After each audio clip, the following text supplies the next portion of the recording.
Assalamualaikum warahmatullahi wabarakatuh. Sahabat muslim sekalian, teknologi merupakan ilmu bagaimana memadukan sains dengan kehidupan bermasyarakat. Perkembangan teknologi semakin pesat seiring berkembangan zaman, sehingga setiap perubahan itu mengalami perubahan teknologi yang begitu pesat. Sama halnya yang kita rasakan sekarang, gadget sebagai salah satu faktor pendukung berkembangnya teknologi tersebut itu dapat digemari oleh setiap warga masyarakat, terutama bagi anak-anak dan juga kaum remaja. Perkembangan gadget itu sangat masif di dunia sekarang. Siapapun, baik anak-anak maupun remaja, dapat menggunakan gadget dalam kehidupan sehari-hari.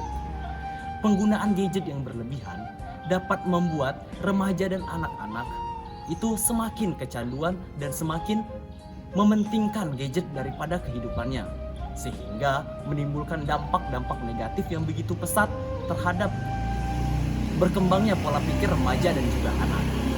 Di era dewasa seperti ini, perkembangan teknologi terutama gadget itu semakin besar dan masif, terutama untuk pengguna anak-anak dan juga pengguna remaja. Penggunaan pesat seperti ini menimbulkan dampak-dampak negatif, yakni yang pertama, hilangnya pergaulan sosial di lingkungan masyarakat. Anak-anak atau remaja yang kecanduan gadget itu lebih senang menggunakan gadgetnya ketimbang bergaul, berbincang, ataupun bercengkrama di lingkungan sosial masyarakat. Sehingga mereka lupa kalau ada dunia yang lebih baik, yakni bergaul dengan masyarakat, membangun jaringan sosial daripada asik bermain gadget sendiri. Yang kedua, dapat mengubah cara kerja otak. Remaja dan anak-anak yang senang menggunakan gadget akan mudah rentan terkena depresi dan cenderung menjadi narsisme, karena penggunaan gadget yang berlebihan dapat membuat emosional mereka itu mengikuti perasaan mereka saat menggunakan gadget tersebut. Yang ketiga, mempengaruhi kesehatan tubuh kita. Penggunaan gadget yang berlebihan terhadap remaja dan anak-anak dapat mempengaruhi kesehatan tubuh. Sebagai contoh, anak-anak yang kecanduan bermain gadget itu terkadang lupa akan waktunya, sehingga membuat kualitas tidur mereka pun semakin lemah. Selain itu, penggunaan gadget yang berlebihan juga dapat menyebabkan kerusakan pada bola mata, bahkan dapat menyebabkan kebutaan, karena radiasi yang ditimbulkan oleh gadget itu besar dan dirasakan secara terus-menerus selama dimainkan oleh anak-anak dan remaja tersebut. Selain itu, penggunaan gadget yang berlebihan tidak baik untuk kesehatan jasmani, karena anak-anak akan dibuat malas ketika mereka bermain gadget tersebut. Sobat muslim sekalian, dikarenakan azan akan berkumandang, ada baiknya kita menunaikan sholat terlebih dahulu. Allahu Akbar, Allahu Akbar. Assalamualaikum warahmatullahi wabarakatuh. Saudara-saudara kaum muslimin rahimakumullah. Berikut ini untuk mempersingkat waktu, kita akan membahas tentang surat Al-Isra ayat 27. Sesungguhnya pemboros-boros itu adalah saudara-saudara syaitan, dan syaitan itu adalah sangat ingkar kepada Tuhannya. Dalam surat Al-Isra ayat 27 di atas menegaskan, segala hal yang tidak bermanfaat atau terkesan berlebihan adalah bentuk dari makar setan, agar dalam hidup manusia melakukan hal yang sia-sia. Karena kita hidup dalam dunia ini sejatinya hanyalah untuk beribadah. Meski sebenarnya hidup di dunia ini memang hanyalah sebuah permainan yang tidaklah kita harus membuat permainan lagi. Bermain gadget tidaklah diharamkan, namun harus ada porsi tersendiri, karenanya orang yang sudah kecanduan dalam game akan selalu merasa kurang dalam hidupnya jika belum bermain gadget dalam kesehariannya. Akan lebih parah lagi saat gadget menjadi Tuhan, karena gadget seseorang melupakan ibadah seperti sholat, karena begitu asyiknya, begitu bersemangatnya, dan yang ujung-ujungnya ibadah wajib pun luput dari ingatan. Hal ini juga menjadi patologi sosial ketika seseorang tidak melakukan kegiatan apapun kecuali bermain gadget dan melupakan interaksi sosialnya. Manusia diciptakan untuk saling mengenal satu sama lain, dan itu juga menjadi perintah agama dalam surat Al-Hujurat ayat 13. Hai manusia, sesungguhnya kami menciptakan kamu dari seseorang laki-laki dan seseorang perempuan, dan menjadikan kamu berbangsa-bangsa dan bersuku-suku, supaya kamu saling kenal dan mengenal.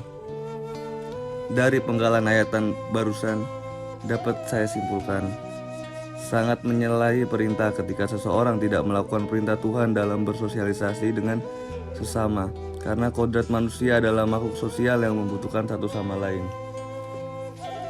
Demikian ceramah agama yang dapat saya sampaikan. Pada kesempatan ini semoga dapat bermanfaat bagi kita semua dan dapat kita aplikasikan dalam kehidupan sehari-hari kita. Lebih dan kurangnya mohon dimaafkan. Yang benar datangnya dari Allah Subhanahu wa Ta'ala yang maha benar, dan yang salah, khilaf atau keliru itu datangnya dari saya pribadi sebagai manusia biasa yang tidak pernah luput dari salah, khilaf dan dosa. Wassalamualaikum.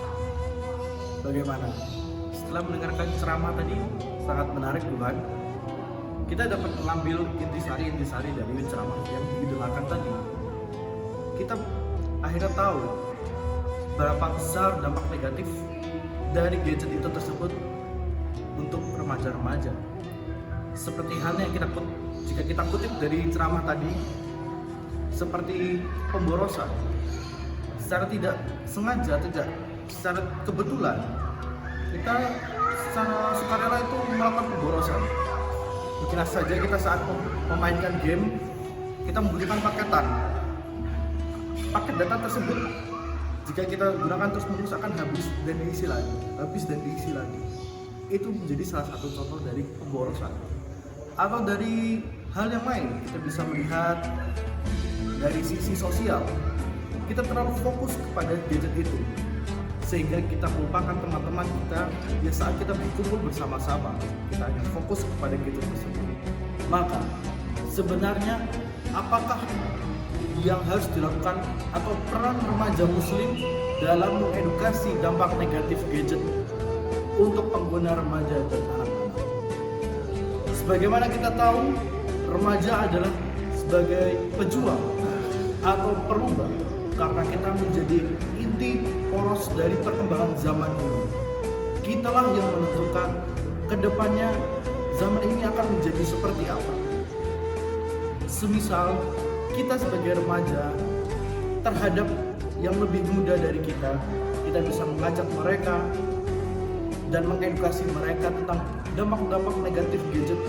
Harusnya tuh dijauhi seperti apa, contohnya bagaimana, dan kita bisa mengajak kebaikan kepada mereka untuk meninggalkan gadget sementara.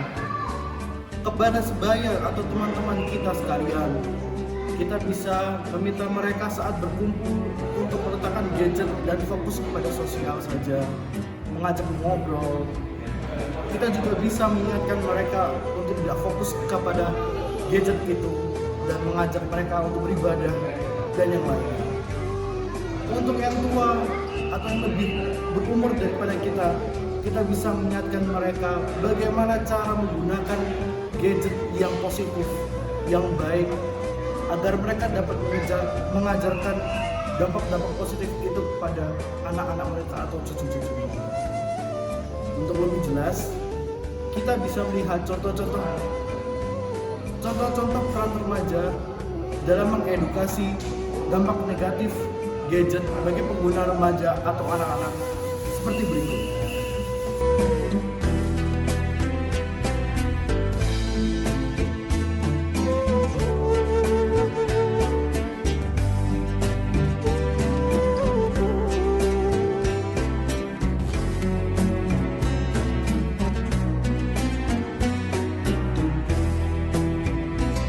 Demikian telah kita dengarkan dakwah Islamiyah tentang peran remaja muslim dalam mengedukasi dampak negatif gadget oleh pengguna remaja dan anak-anak.